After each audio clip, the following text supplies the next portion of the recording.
Oh, good evening. It's 6 p.m. and welcome to the special joint meeting with the City Council and Port of Anacortes Commission. And I'd ask Ms. Hunt if you would take the roll for City Council. Mr. Carter? Present. Mr. Young? Present. Mr. Walters? Here. Ms. Cleland McGrath? Here. Ms. Moulton? Here. Mr. McDougall? Here. Ms. Hubick? Here. Thank you. And Commissioner Bowers, if you could take the roll for your folks. Yes, sir. We don't call roll. We have tonight in person Commissioner Pettis, Commissioner Verdos, and tuning in online we have Commissioner Petrich and Commissioner Rongren. So we are all here. Okay. And I'll call our meeting to order too. Okay, thanks. And we'll start it out with join me in the pledge, please. I pledge allegiance to the republic which is stands one nation under God, indivisible, with liberty and justice for all.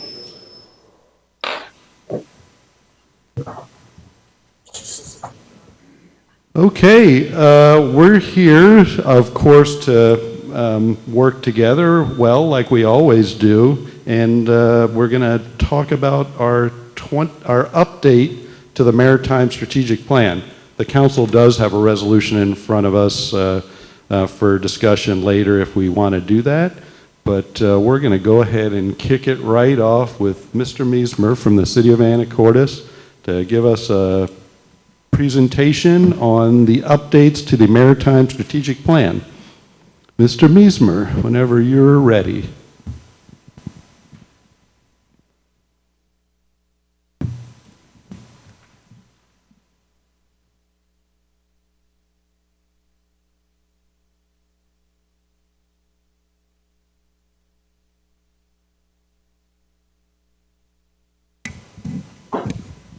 Okay, thank you, Mayor.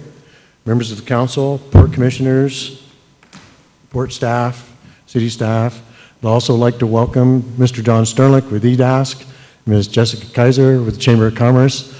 It's really good to see a room full of people. It's really nice.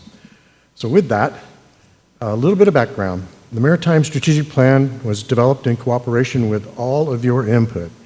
EDASC, the port, Chamber of Commerce, city, and over 123 interviews with members of the community, and that would include over 40 in-person interviews with folks in the maritime industry as well. And so this was an 18-month process beginning in 2016 with extensive outreach to individuals and businesses to assess their characteristics, strengths, challenges, and opportunities facing the maritime sector in Anacortes. And many, in fact, all of the interview questions are in the back of the Maritime Strategic Plan. So if you're interested in what questions were asked, that's where you'll find those. We were not able to update a little bit of the actual Maritime Strategic Plan, which include the maritime sector numbers, number of jobs, average salary, and stuff like that. We've been working with Joshua Berger from the Maritime Blue organization with the state of Washington, and those numbers just aren't available yet. So what we expect is within about the next 6 months, we should see some new numbers on that. The strategy includes 4 main goals: lead organizations, objectives, and then action items. And the action items are broken down into near term 2022, mid-term 2022 to 2024, and long-term 2024 to 2032. And the strategy now includes an addendum that describes progress on the various action items from 2019 to date. So since adoption of the plan in 2019, the city, port, chamber, and EDASC have used it as a guiding document when considering projects such as waterfront access, maritime business locations, business expansions, and even the development of our new zoning regulations, which includes a lot to do with housing. So it has, when I say a lot to do with housing, it has of various options, including townhouses, multifamily, cottage housing, and so forth. And in fact, in 2021, as a result of those development regulations, we had 49 permits for townhomes. In years past, I think we might have had 10 at any given time. So the plan also helps shape conversations with business owners that may be interested in expanding or locating here in town. And that would include, for instance, conversations that the city, the port, EDASC has had with several local business owners, which actually culminated in the construction of a commercial boat ramp along with a 200-ton travel lift, which now allows for up to 120-foot vessels to be moved in and around Anacortes. We have never had that before, so I think that's really impressive. Not my phone. So with that, I think I'll just go ahead and move on into the Maritime Strategic Plan, go through it here in some phases. So one of the updates that may not seem like much is on our cover page, we've included the Anacortes Chamber of Commerce. You know, I think that they're big in the business industry here in town and the maritime industry, and so we're making sure that they're recognized on that cover page. And the background, outlining needs and so forth, but we'll get into the meat of the actual plan. So here we start to talk about our goals and show those as, for instance, Goal 1, build public support for an engagement in the development of a thriving, sustainable Anacortes maritime sector. A couple of items that are underlined are those additions to the near-term, mid-term portions of action items, and in this case, what you're looking at here on the left, you have lead organization, city and port, objective, increase public access to the waterfront, and then one of the changes, maintain existing access to waterfront development kiosks and walking paths. And so we've been having conversations with the Parks Department on where might be the best locations to develop these kiosks that as our community members and neighbors are walking around on the trails, they will have information about the activities going on in those specific locations of the waterfront.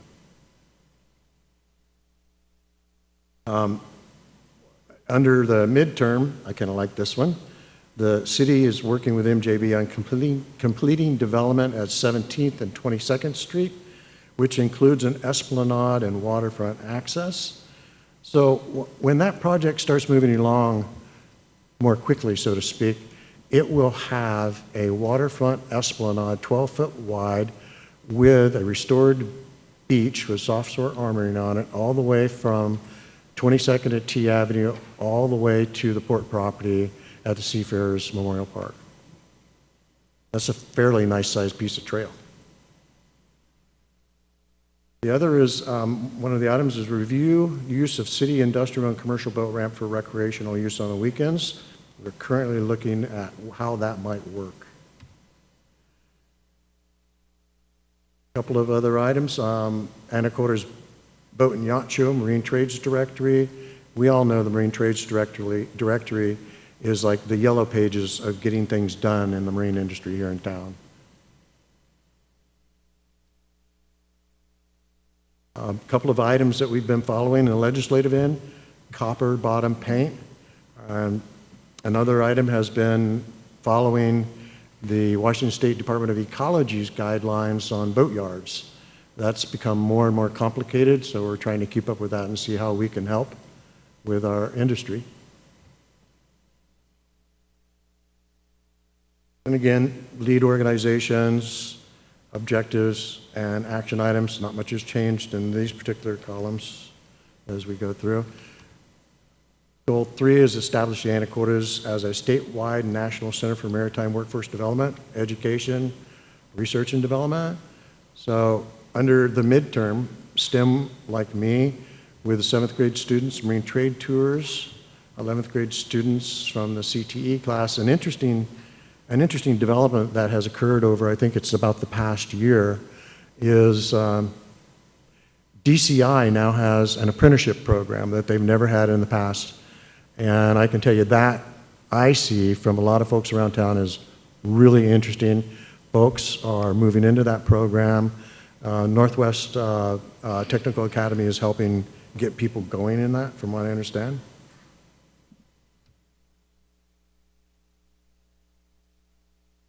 Partnerships with NMTA.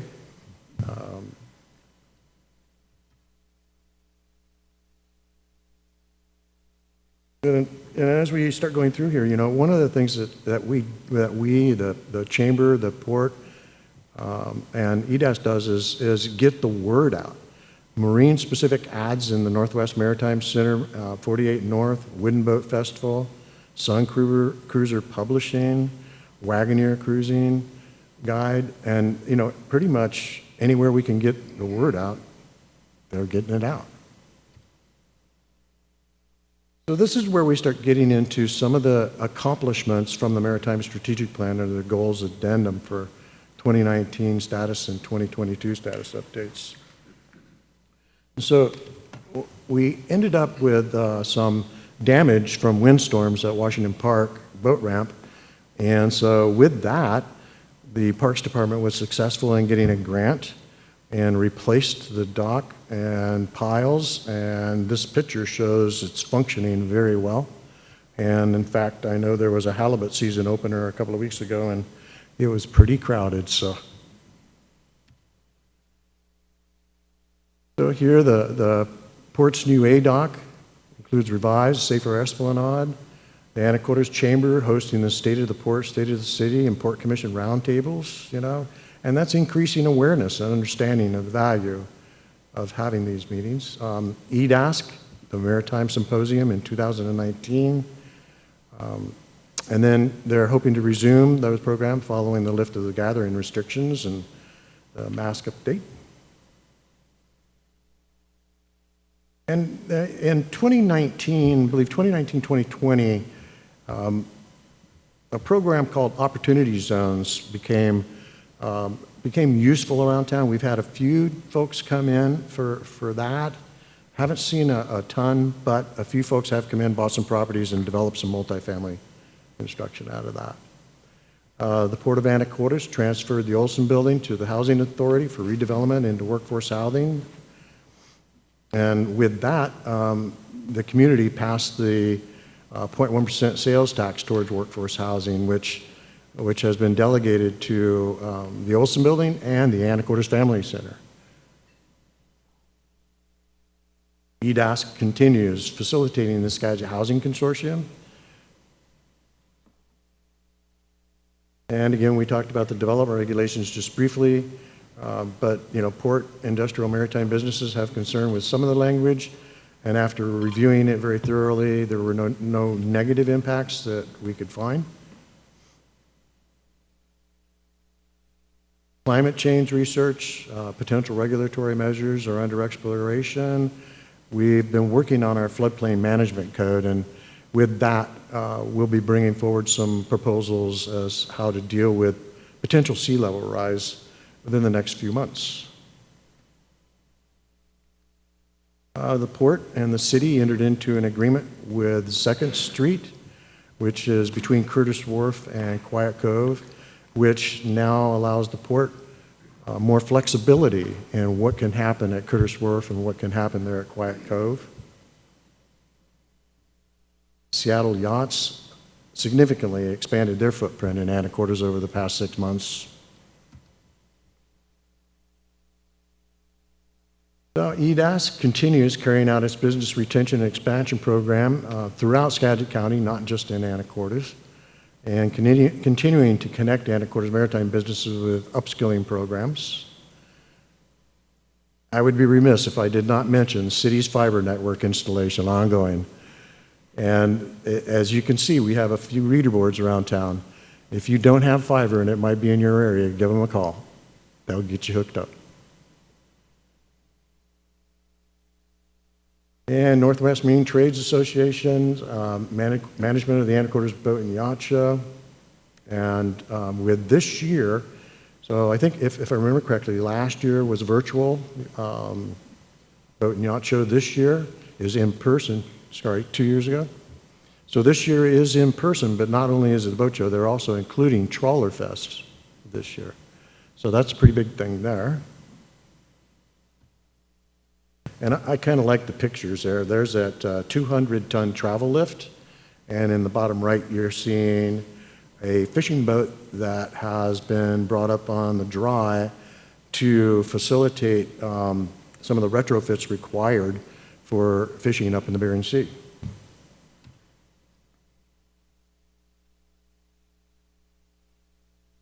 And EDASC supporting the arrival of Bounty Marine, and then we all kind of worked together with Lovely to try and make that successful, though I don't think that worked out real well.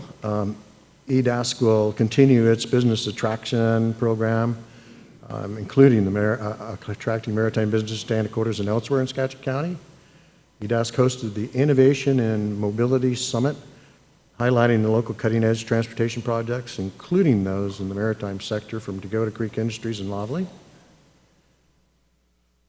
And EDAS has put together several different visits. One, French-American Chamber delegation from Nantes, France, which stopped at Dakota Creek. And the 2 days visit from Innovation Norway back in 2019. I'm looking forward to seeing more of those visits. And then Maritime Blue has been one that I've been doing some work on and trying to get more interested in. A little bit complicated at this point, though. The port continues to engage Washington Public Ports Association, neighboring ports of Skagit, Bellingham, Everett. Of course, the border was closed for quite a while. It's now opened. I think now the boaters are freely flowing back and forth up into Canada and back. The port has completed their A dock that supports the commercial fleet, and a small picture of that in there. They're upgrading B dock electrical to meet needs, and they're currently working on replacing T dock.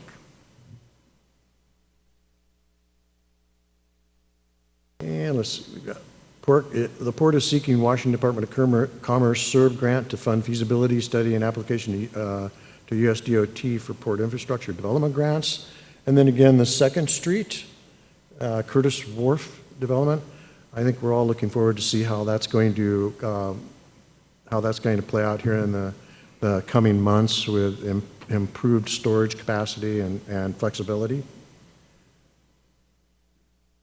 And let's see, 7th grade students participated in a STEM program, and then continuing to develop maritime skills program relationships with the school district. And the chamber in the past has been very instrumental in making things like that happen with the school district. EDASC holding their Career Connect Skagit Summit, connecting industry and education to develop practical workforce development programs and pipeline, and facilitate a career orientation event with seafarers worldwide in Anacortes. And then I already mentioned the DCI apprenticeship program now in place, and it'll be interesting to see in the year to come, how many folks take advantage of that program. Chamber of Commerce, Marine Trades Group, is scheduled to meet with the high school counselors in September. That was in 2019. And my understanding was they met with them in 2019, and it was a successful conversation. EDASC is engaging in businesses for Scale Up, Thrive, and Impact Washington programs. And the port has commissioned a report, not request, to show economic impact of boater nights at the marina. And I think Dan may have an update for us on that. And EDASC with the tourism promotion area, which was established.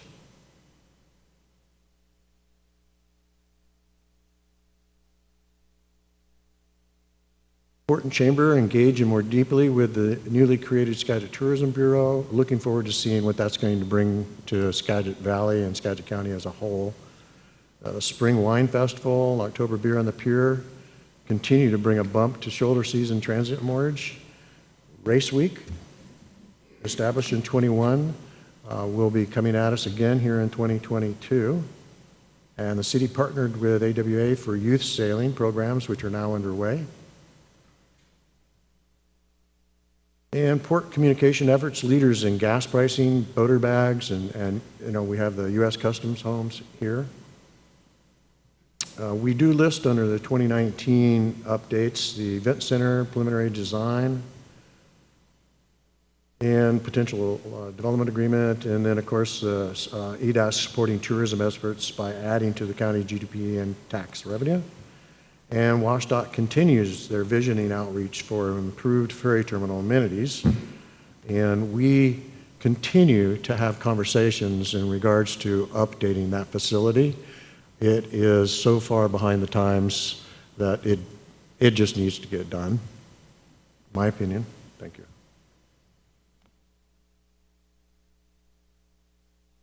MJB continues to talk about bringing in float planes. We haven't seen one yet, but I think that's going to be in the future. Race Week, looking forward to that again this year. And that's all I have for my presentation going through the document. I hope it was helpful and for all of you to understand a little bit of what we got going on there. And if there are any questions, I'll do the best I can to answer those. Okay, thanks, Mr. Meismer. And before we go into the questions, I'm just going to mention a few things, mainly for the folks who might be either tuning in and asking, why are we having this meeting? And I'll tell you, one of the reasons why we wanted to do this was, we developed this strategic plan in 2018. We're about midway. We're in our 4 to 7. If you look at the old plan, you see 4 to 7 years. And we wanted to share with the public in this type of setting some of the accomplishments and some of the look-aheads, because some of the accomplishments we talk about a lot, because the port and city have a port city liaison committee where 2 commissioners sit on that committee and 3 council members sit on that committee, and myself and executive director, and we meet once a month and we'll swap back and forth, and one of the things we do is we hit on where we're meeting things in the strategic plan or falling short. So this is an opportunity for the public to maybe see some of that work. And I just wanted to highlight a couple of things that Don talked about. The importance of, we understand how important recreational boating is to the community, so that's why we wanted to look at the ramps from the city's perspective, providing housing for things like diesel mechanics, for example, having met one at North Harbor Diesel that just came fresh out of the Northwest Career Technical Academy, and that's really important because there's a lot of work stacked up in diesel. We can't get enough of those that trained workforce. Second Street right away, we've talked many times about that, and hopefully setting the table for the port to bring those jobs in. And then of course all the great shows, whether it's boat, yacht, trawler, race week, all that great stuff. And the MJB project that's big on the city's list as we integrate that into the waterfront. And of course our favorite subject, the outfall that eventually we'll have there. So I don't, Dan, if you want to say a couple things real quick, and then we can turn it over for questions from council, then port commissioners.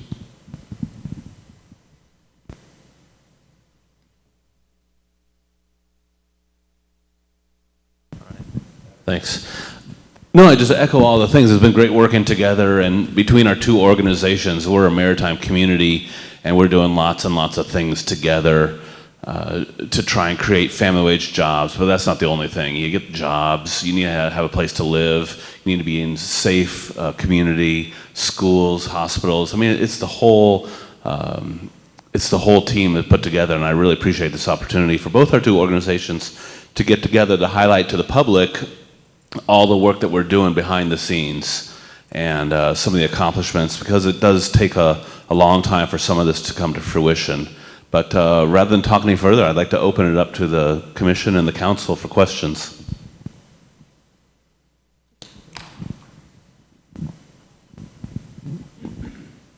They gave me my own mic, so everyone should be really concerned. Joe is, but I'll keep it really short. I had some comments, but beforehand, I think of this as a living, breathing document. So I do see some things that we can update and keep moving forward on. So I'll just go ahead and put out there in concept. It's great, and I've always been a supporter of this and proud to have been a signatory to it when we first did this here in the City Council chambers back in, I think it was 2019. But we do have a rich maritime history. Oh my goodness, you go back even before Anacortes was a city in 1891, we had fishing boats moored here. And then you go back and you had the Mosquito Fleet, right? And that absolutely famous and legendary Mariners pageant, not the Mariners pageant, but the Mariners pageant.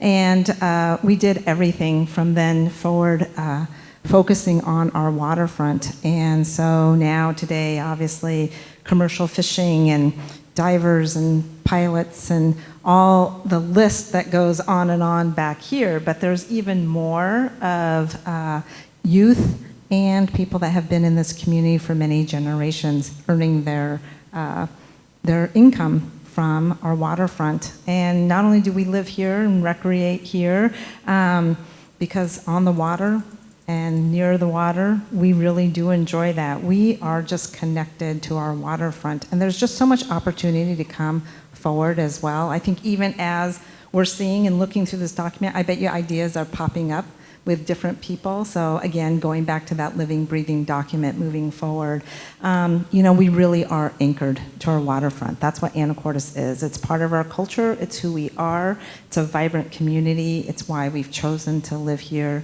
play here, and work here. So I thank everybody here for this partnership. I'm really excited. Not that I'm not excited about the things that we're doing now, but I'm really excited for the things moving forward. Anyway, I've got my old draft plan here, which I'll marked up, and I'm comparing it to see what's changed in that, and it's really hard to do it this quickly, but the document is a document of vision. It's, Kathy called it a living document, but it's a document of access and employment from a port commissioner's point of view to the priorities of a port commission. And it aims high, but you don't get anywhere if you don't say what you're going to do. I remember as a young man writing down my goals in life. A lot of them didn't happen.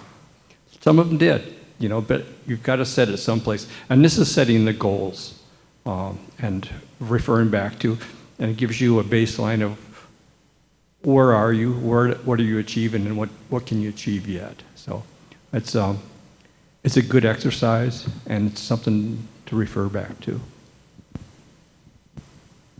Thank you, and I would echo what both my other commissioners said.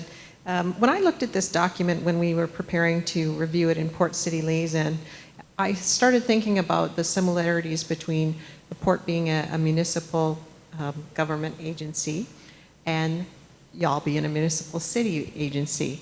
And we have the same goals, really, when you think about it. We are all about economic growth in our city and stability.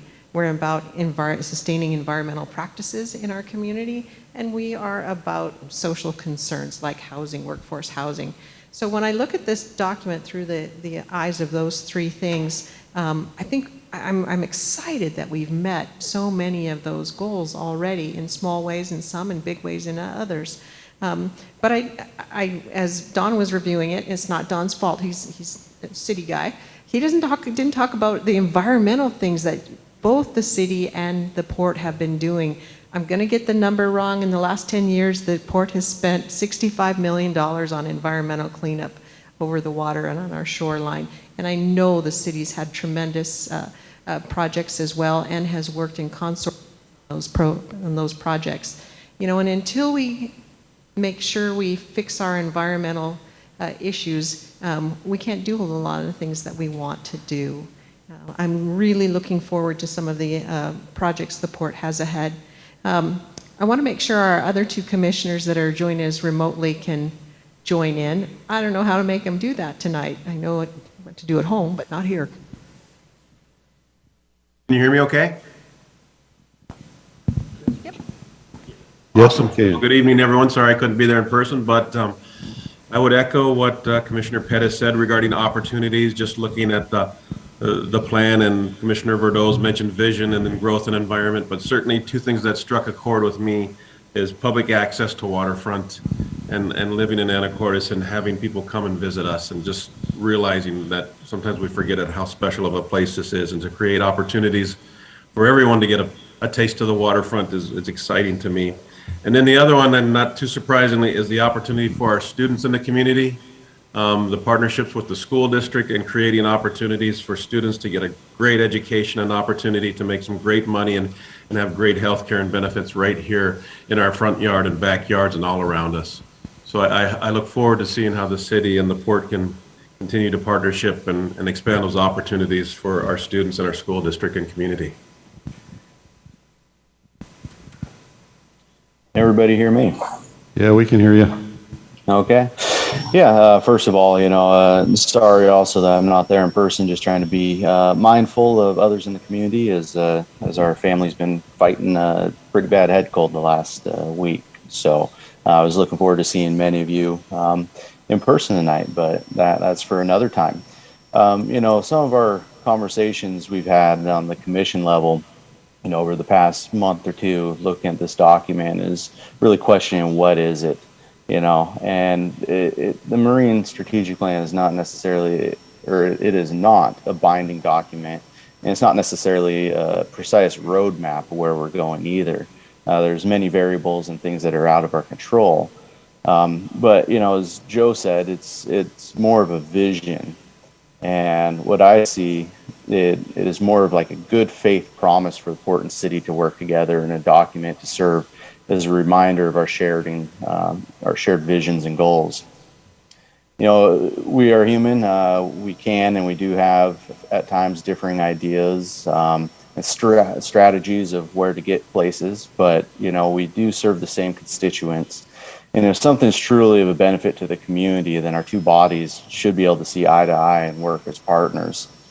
Kind of reflecting back 4 years ago, the last time we had one of these meetings, and thinking of how, some of my perspectives have changed. One thing for me is, with my time with the port, is that I've gained a better understanding of the importance of preserving industrial zoning and allowing it to be developed.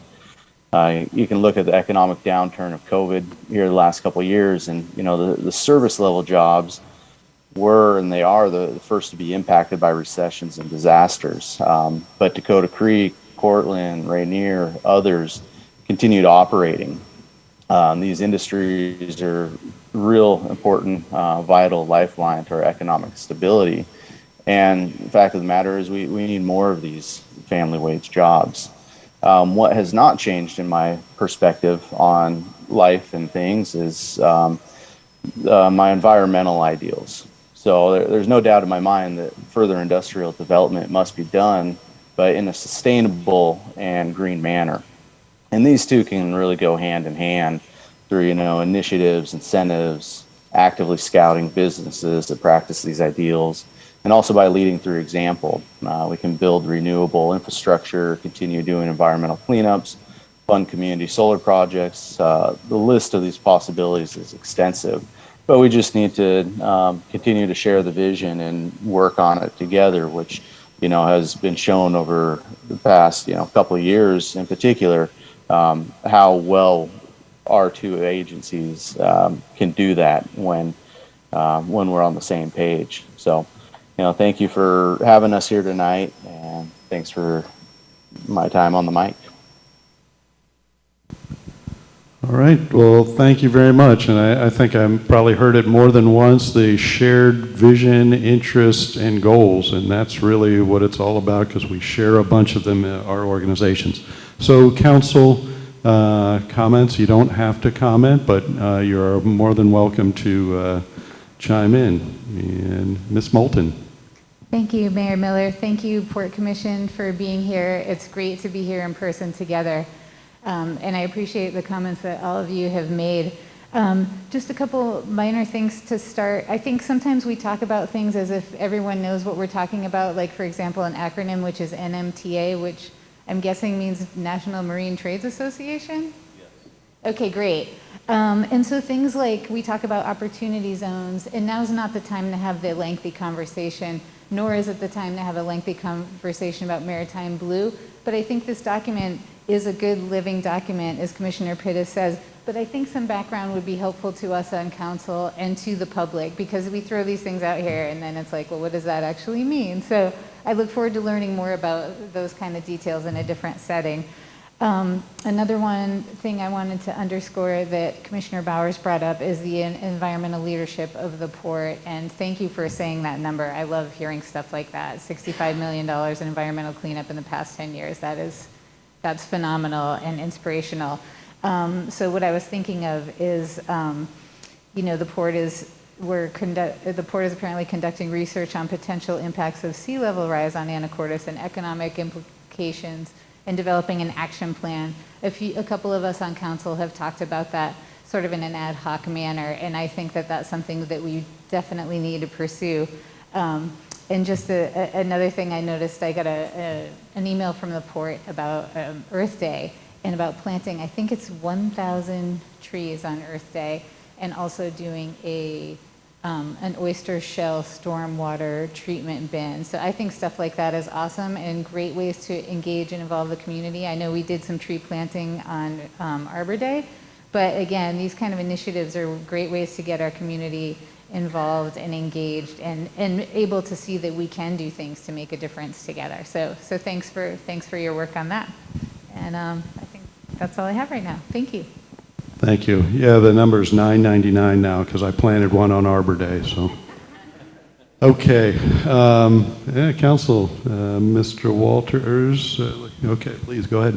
Thank you. I think this is a hugely important document with substantial potential because our comparative advantage here in Anacortes is the maritime sector. So the impetus for creating this document back in 2018 was obviously really good.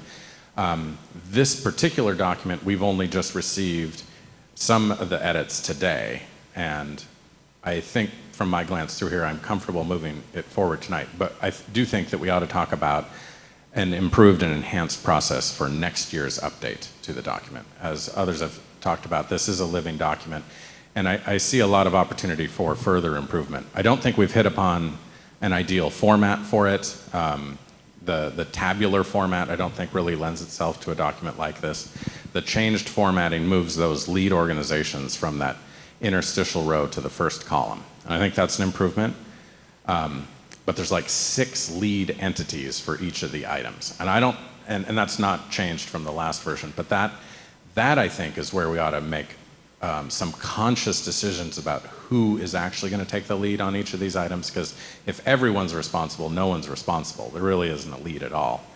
And ultimately, I think we would benefit from having a really professional document that we can hand to a business considering setting up shop here to demonstrate that we have our ducks in a row. We are all swimming on the same page, which I understand to be some of the impetus for having this.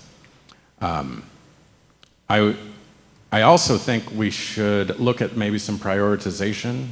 For example, housing, I think, is maybe one of the most important things we can do for the maritime sector, and it also benefits all the other sectors of our economy. If we create more jobs here in Anacortes, I want people who are employed by those jobs to also be able to live in Anacortes versus creating jobs here for people who have to live all the way out in Cedar-Woolley.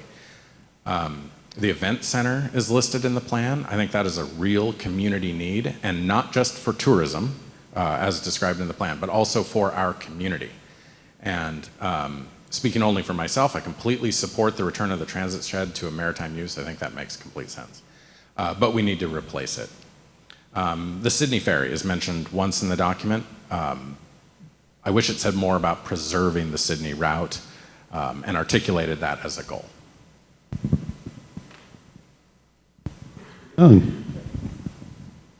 Thank you.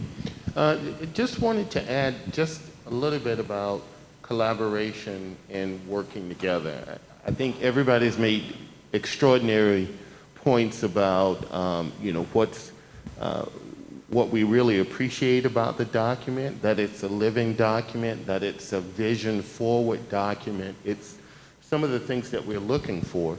But one of the things that I really wanted to emphasize and challenge us to even work even stronger to find those things that we can work on together. And I think as Mr. Walters said, prioritize those things and then go about the execution. When I look back over what we've already done together as the city and the port, it has been admirable. I mean, we truly have come a long way. It's much like a dance, somebody you're dancing with, and even though you may be a fabulous dancer, every once in a while you may step on a toe, but it's not intended. And so the best thing to do is gather your wits and your rhythm after that again and do a bigger dip next time. But I'm doing that a little tongue-in-cheek just to say that we have two strong organizations. We've all come such a long way to benefit our city. Just look at what's taking place here in our city. And that doesn't come easy. It just really doesn't. So what I'm hopeful of even more is that our collaboration on those big things that we really want to work on together, because the tangible benefit to our whole city is huge. The pockets that the money comes from, I think they're almost the same pockets, are they not? So what I'm saying is we're in this together. I have never met more talented people in my corporate life than what we have assembled in our county around this table, and those contributing factors of people that are making this happen with all of us. So I just really wanted to speak to that just a little bit, because I know we've done a great job, but I'm also looking to figure out some of the other stuff we can do together. Thank you. Thank you, Mr. Young. Any other members of council? Ms. Cleland? Sure. I would say that I agree with all of the previous council members, so I will try to not repeat what was already said because they've made some really good points. But I would like to just acknowledge, as someone who's been here a long time, reflecting on how the access to waterfront has improved substantially in the last 25 or 30 years. Seafarers Memorial Park, how the Esplanade in front, anywhere from 9th Street all the way around, Grimace Channel Trail, Tommy Thompson Trail, and the connectivity has been incredibly beneficial to our community, and that has nothing to do with the commercial, industrial, employment side of things. So I just want to say thank you for that partnership. I kind of want to talk about that seamless transition and our shared interests, so that we can, when we look at the zoning map, right? But how do folks actually move through our world, and having ongoing conversations about how to have good wayfinding signage, how we have connectivity when it comes to walking or bicycling or view corridors. I think that that's something that we can continue to work on. And while we've made vast improvements, as we continue to build out our community, we need to maximize our land so that we're utilizing it as effectively as possible, but also making it very livable on a human scale.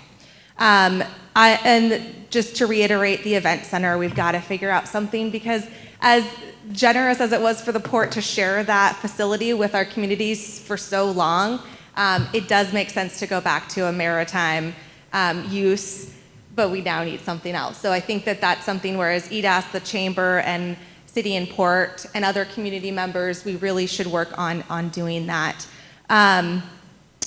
Ferry terminal, obviously. The one thing that, reading this, I read it a couple days ago, and I know that there's been some additions today. I was just kind of curious about, what new businesses have been interviewed for this plan. Are there things that needed to be added? Are either environmental concerns, growth industries that weren't discussed in 2018, and those challenges? That was kind of the one thing that I was curious about, not serving on the Port City Committee or Liaison Committee. If anyone wants to share, or maybe that's for a future discussion. And then finally, as a city perspective, it's our responsibility to try to make sure we've got infrastructure in place. So when the port has projects that make sense, or potential tenants that are considering it, we want to continue that good partnership like we've been doing with fiber and whatnot. So thank you for all for taking the time to be here.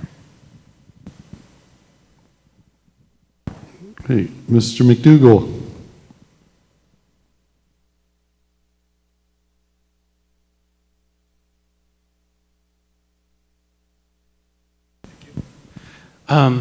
Yeah, I wanted to basically, I don't need to reiterate what other council members have said, and also a number of the port commissioners, a general agreement there. But I did want to highlight a couple things. I really appreciate that this is not just a collaboration between the port and the city of Anacortes. This also includes EDASC, Chamber of Commerce, Skagit Valley College, Western Washington University, Olympia, the governor's office, state legislature. So this is a really terrific collaboration across a lot of entities, and that's really great. So thank you very much. I also wanted to call out when I was reading the document, I thought Joe said something really rather important, that I had this same realization. Like, there's some real ambition to this plan, and I really appreciate that. Like let's be kind of audaciously ambitious, and at the same time, it was balanced with a number of just pragmatic steps that we're taking now and over the next few years. So I appreciate that sort of dual aspect to the plan, that it is both ambitious and pragmatic. So thanks. Okay, so you did highlight the chamber and EDASC, who are signatories on the plan, and I wanted to offer a couple of quick comments from either chamber director or EDASC. Yeah. Okay. So, being a pragmatic person myself, I would like to either get to opportunity that we can sign the document, or even from the council entertain a motion for the resolution that was in your packet, 3081, and then we can go on to sign it.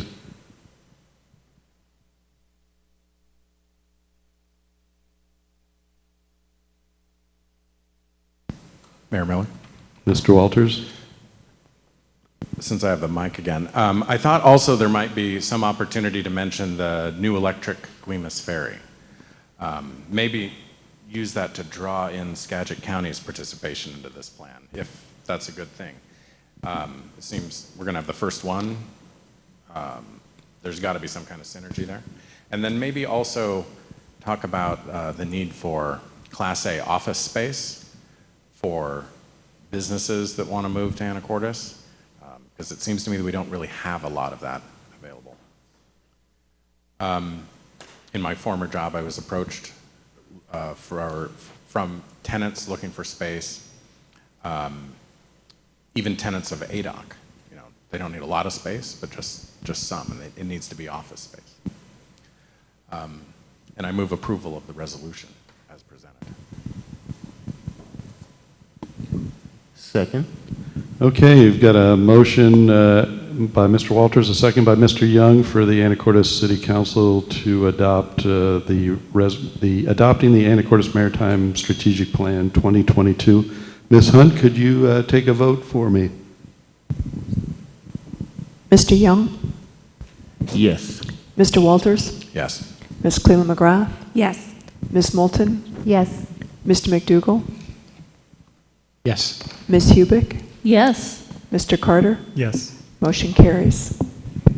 Okay, thank you for that, and I will go ahead and sign this unless Commissioner Bowers, you want to weigh in on this one as well. Please, go ahead. At this point, I would entertain a motion to accept this resolution. Your second? All right. I'll call the roll. Commissioner Pittis? Commissioner Verdoes? Commissioner Petrich? Yes. Commissioner Rundgren? Yes. And I am a yes as well. Motion passes. Thank you, everyone. All right, well, thank you so much, and that would lead into a brief signing. I will set the mic down and sign my part.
Well, that was great. Thank you very much for all that and the continued pledge to work, our organizations to work together in our terrific maritime community.